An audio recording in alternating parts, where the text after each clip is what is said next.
बिस्मिल्लाहिर्रहमानिर्रहीम। अस्सलाम वालेकुम। स्टूडेंट, आज का हमारा टॉपिक है फैक्टराइजेशंस पे। फैक्टराइजेशन आपके पास बेसिकली क्या है, डिफरेंट एक्सप्रेशंस होती हैं जिसको आपने फैक्टराइज करना होता है। कोई एक स्पेसिफिक इक्वेशंस को, एक्सप्रेशंस को हम ये नहीं कह सकते कि ये फैक्टराइजेशन की बेसिक चीज़ है या बेसिक लाइन है जिसको हम फैक्टराइजेशन कहेंगे, या कोई ऐसी एक्सप्रेशन जिसको हम फुली नेम दे सकें कि भाई ये जो है ये फैक्टराइजेशन का कंसेप्ट है। नहीं, इसमें डिफरेंट एक्सप्रेशंस यूज होती हैं, डिफरेंट टेक्निक्स यूज होती हैं जिसके थ्रू आप क्वेश्चंस को फैक्टराइज करते हो। और इसको फैक्टराइज किस तरह से करते हैं, आपके पास 3 बेसिक रूल्स हैं जो मैंने अपने पॉइंट ऑफ व्यू से आपके लिए लिखे हैं। फर्स्ट ऑफ ऑल, आप क्या कर सकते हैं, आपके पास जो एक्सप्रेशंस हैं उसमें से ये नोट डाउन कीजिए कि क्या आप उसमें से कुछ कॉमन ले सकते हैं। सेकंड, आपके पास क्या आता है कि क्या कोई आप एल्जेब्रिक फार्मूला यूज़ कर सकते हैं। एल्जेब्रिक फार्मूला ये भी हमने बेसिकली डिस्कस किए हैं सिलेबस में। इसके अलावा जितने भी अलजेब्रिक फार्मूलाज हैं उसको आप देखिए, आप क्या उसमें से आप किसी फार्मूले के थ्रू उस क्वेश्चन को फैक्टराइज कर सकते हैं, या बाय जो मेन इसकी जो चीज़ है बाय फैक्टर आप इसको फैक्टराइजेशन कर सकते हैं। तो फर्स्ट आपके पास एक्सप्रेशन आती है कुछ इस तरह की फॉर्म में। आपके पास कोई कांस्टेंट नंबर हो सकता है, कुछ वेरिएबल्स की टर्म हो सकती हैं, ठीक है। लेट्स यानी कि जैसे हमारे पास ये एक इस तरह की एक्सप्रेशन लिखी आ सकती है, तो हम इसमें से क्या देखेंगे कि सबसे पहले हम इसमें से कुछ कॉमन ले सकते हैं। तो इसमें से क्या कॉमन आ सकता है, ऑफकोर्स सब में के कॉमन है, तो बाकी आपके पास टर्म क्या रह जाएगी, ए प्लस बी प्लस सी, ये आपके पास टर्म रह जाएगी। फिर सेकेंड, आपके पास इस तरह की कुछ एक्सप्रेशन आ सकती है, तो इस तरह की एक्सप्रेशन को हम किस तरह से सॉल्व कर सकते हैं। आप इनकी टू वैल्यूज़ को कंबाइन करके इनमें से कुछ कॉमन ले सकते हैं। यानी कि जैसे मैं इन दोनों को कंबाइन करती हूँ और इन दोनों को कंबाइन करती हूँ, तो इन दोनों में से देखिए ए कॉमन है, तो बाकी आपके पास क्या आएगी, सी प्लस डी की टर्म। और यहाँ से अगर हम बी कॉमन लेते हैं तो आपके पास क्या आएगा, सी प्लस डी की टर्म आ जाएगी। तो इस तरह की जो एक्सप्रेशन होती है इसको भी हम क्या कहते हैं, हमने इसको क्या किया, फैक्टराइज किया।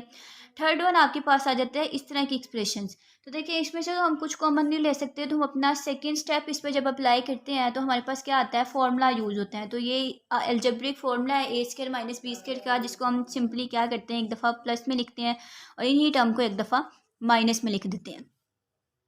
तो ये सारी इस तरह की और भी एक्सप्रेशंस होंगी जिसमें अलजेब्रिक फार्मूला यूज़ होता है।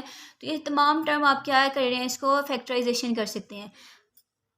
ओके, लेकिन जो फैक्टराइजेशन की मेन एक्सप्रेशन है उसको हम बाय फैक्टर जो सॉल्व करते हैं वो कुछ इस तरह की फॉर्म में आपको गिवन होती है।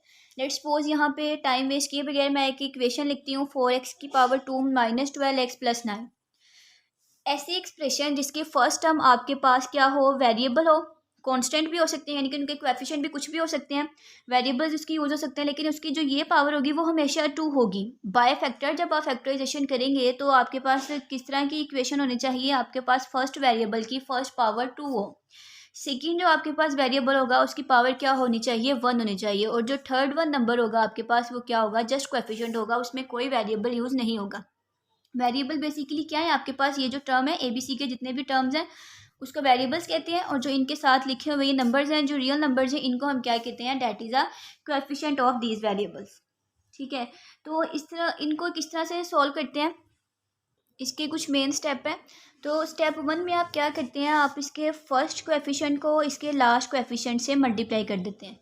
ठीक है, इसका फर्स्ट कोएफिशिएंट जैसे आपके पास क्या है, 4 है, और इसका लास्ट कोएफिशिएंट आपके पास क्या है, 9।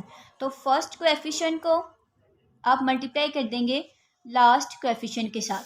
ठीक है, यानी कि आपके पास जैसे 9 है और 4 है, तो 9 4 से आपके पास क्या आता है, डेट इज़ 36। स्टेप 1 है।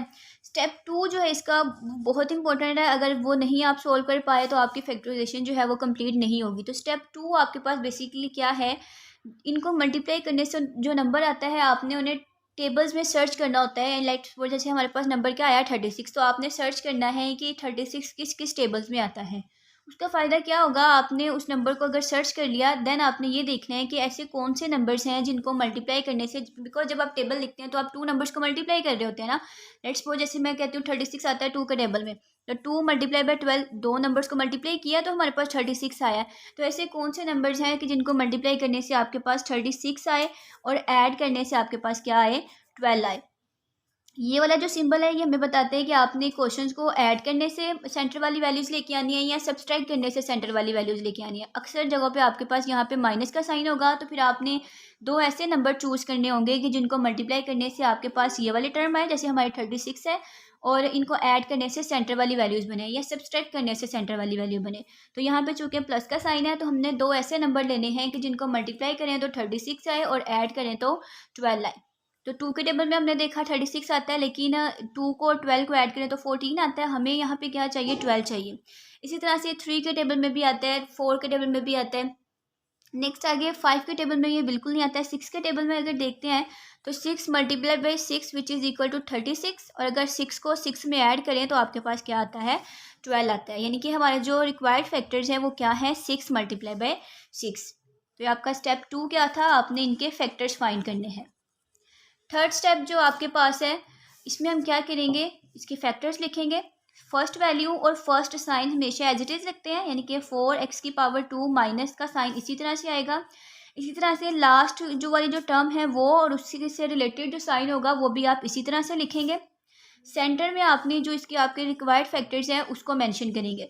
तो हमारे पास क्या आया, 6 आया है। बेसिकली हम क्या करते हैं, ये जो सेंटर वाली टर्म है इसको हमने ब्रेक करके दो फैक्टर्स में देखें लिखना होता है। तो 6 वो आपके पास 12 आता है। यहाँ पे हम क्या लिखेंगे, 6x, यानी कि हमने इस चीज़ को क्या किया है, ब्रेक किया है। और यहाँ पे भी क्या आ जाएगा, 6x। अब जो इसका सेंटर वाला साइन है वो इन दोनों साइन को रीड करने से हमें पता चलेगा कि यहाँ पे कौन सा माइनस का साइन आएगा या प्लस का साइन आएगा। ठीक है, तो ये माइनस और प्लस, माइनस प्लस सब माइनस, तो सेंटर वाला साइन क्या आएगा, माइनस आएगा। ठीक है, अगेन इनको देखें।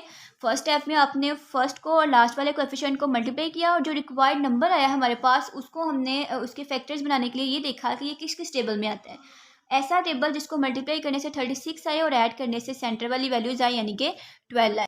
फिर हमने इसकी फर्स्ट वैल्यू और फर्स्ट साइन को भी एज इट इज़ लिखा, लास्ट वैल्यू और लास्ट साइन को भी एज इट इज़ लिखा, और सेंटर वाले साइन को किस तरह से लिखेंगे, इन दोनों को रीड करने से। स्टेप 2 भी आपका इसी तरह से। स्टेप 3 में आप क्या करेंगे, कॉमन लेंगे। किन किन चीज़ों को कॉमन ले सकते हैं, फर्स्ट 2 वैल्यूज़ को कंबाइन करें और लास्ट 2 ये वाली जो वैल्यूज है इनको कंबाइन करें। इन दोनों में से कॉमन लें और इन दोनों में से कॉमन वैल्यूज़ फाइंड कर लें। तो इन दोनों में हमारे पास क्या कॉमन आ रहा है, 2 कॉमन है एटलीस्ट, यानी कि आप 2 कॉमन ले सकते हैं और एक एक्स कॉमन ले सकते हैं। तो बाकी आपके पास यहाँ से क्या आएगा, 2x माइनस, इसी तरह से 6। अगर आप कॉमन नहीं पता चल रहा, आप क्या करें, सिंपली 6x को ऊपर लिखें, इसको 2x पे यानी कि जो बाहर आपने टर्म निकाली है उस पर कटिंग कर लें। तो x से कैंसर, 2 1 2 2 3 6, तो आपके पास क्या आएगा, 3 आएगा। माइनस का साइन, यहाँ से आपके पास क्या कॉमन है, एटलीस्ट आप यानी कि ये देखना है आपने कि दोनों इनमें से ऐसे कौन से नंबर हैं और किस टेबल में आते हैं। तो 6 और 9 दोनों 3 के टेबल में आते हैं, तो हमने एटलीस्ट 3 को कॉमन ले सकते हैं। एक्स चूँकि 6 के साथ है, 9 के साथ नहीं है, इसलिए इसको हम कॉमन नहीं लेंगे। तो आपके पास क्या आ जाएगा, यहाँ से आपने 3 कॉमन लिया तो 2x बच जाएगा। ये बाहर माइनस है तो अंदर वाला जो प्लस का साइन है वो चेंज हो जाएगा माइनस में, और थर्ड आपके पास क्या आ जाएगा, 3 आ जाएगा।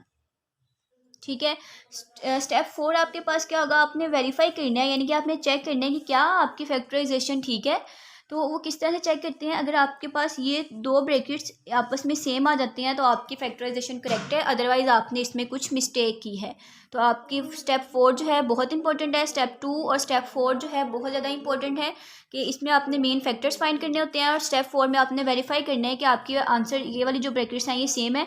देन अगला आपके पास स्टेप क्या होता है, जो ब्रैकेट्स आई हैं इनको 1 टाइम लिखें, यानी कि देखें ये वाली ब्रैकेट्स को और इस ब्रैकेट को दोनों है तो इसको 1 टाइम लिखेंगे, और जो बाकी आपके पास रिमेनिंग फैक्टर जो हमने कॉमन लिए थे इनको एक ब्रैकेट में क्रॉस कर देंगे, तो ये आपका क्या है, रिक्वायर्ड आंसर है। एक और तरीका है इसको वेरीफाई करने का, अगेन इसको दो इक्वेशंस है, आई होप कि आपको इनको मल्टीप्लाई करना आता होगा। तो आपने सिंपली क्या करना है, इसकी फर्स्ट टर्म को इससे मल्टीप्लाई करते जाएं, आपका जो आंसर आएगा वो अगर ये चीज़ बन रही है तो आपकी फैक्टराइजेशन क्या है, करेक्ट है। तो ये फैक्टराइजेशन क्या थे आपके पास, बेसिकली बाय फैक्टर हम इसको किस तरह से सॉल्व कर सकते हैं। फिर आपके पास इस तरह से भी कुछ फैक्टराइजेशन आती है जिसमें हम इस तरह का फॉर्मूला यूज़ करते हैं। तो अगर मैं इसी को इस फॉर्मूले में एडजस्ट करना चाहूँ तो देखिए मेरे पास, मैं इसको किस तरह से करूँगी, फर्स्ट वैल्यू को हम लिख देंगे a का स्क्वायर, तो मैं इसको लिख सकती हूँ 2x का स्क्वायर, ये फर्स्ट टर्म आ गई मेरे पास। और एंड वाली जो टर्म है इसको मैं लिख सकती हूँ 3 का स्क्वायर। सेंटर वाली जो इक्वेशंस हैं वो आपने इन दोनों को देखते हुए बनानी है। तो सेंटर में हमें फॉर्मूले में क्या चाहिए होता है, 2ab। 2 हम खुद से लिखेंगे बिकॉज ये फॉर्मूले में है। a इसमें आपके पास क्या होगा, जो ब्रैकेट के अंदर लिखेंगे, स्क्वायर नहीं लिखेंगे, जस्ट जो अंदर वाली वैल्यूज है वो लिखेंगे, डेट इज 2x। और इसके बाद हम क्या करेंगे, b की वैल्यूज लिखेंगे, b इसमें क्या है, 3 है। तो देखिए अगर इसको दोबारा रीओपन करते हैं तो 2 का स्क्वायर 4, x का स्क्वायर x स्क्वायर, 2 2 ज़ा 4, 4 3 ज़ा 12x, और 3 का स्क्वायर आपके पास क्या आएगा, 9। तो देखिए वही टर्म बन रही है, यानी कि आपने ये स्टेप बिल्कुल करेक्ट किया है। और अगला स्टेप क्या होता है, इसका फॉर्मूला क्या हमारे पास क्लोज होता है, a प्लस बी का होल स्क्वायर। तो इसको हम लिख सकते हैं a which is equal to 2x और b का स्क्वायर। तो देखिए यही चीज़ है। और सॉरी इसमें माइनस आता है बिकॉज ये माइनस का सिंबल है, तो यहाँ पे माइनस का साइन आएगा और यहाँ पे भी माइनस आएगा। ठीक है, तो अब देखिए आपका आंसर जो है वो करेक्ट है। तो ये भी हमारे पास क्या है, 2x माइनस 3 की पावर 2, बिकॉज इसकी पावर 1 है और इसकी पावर 1, दोनों को कंबाइन कर देंगे तो आंसर में क्या आ जाएगी, दोनों की पावर 2। और सेम इसी तरह से ये भी है। ठीक है, तो ये मेन चीज़ें थी फैक्टराइजेशन की, कि हम फैक्टराइजेशन किस किस तरह के एक्सप्रेशंस को कर सकते हैं। तो आई होप कि आपको समझ आई होगी। अगर आपको समझ आई है, आपको वीडियो अच्छी लगी है, तो इसको लाइक करें, सब्सक्राइब करें। आपकी तरफ से एक थैंक यू होता है तमाम टीचर्स के लिए जो आपको गाइडलाइन देते हैं, आपको समझाते हैं। सो दुआओं में याद रखें। अल्लाह हाफिज़।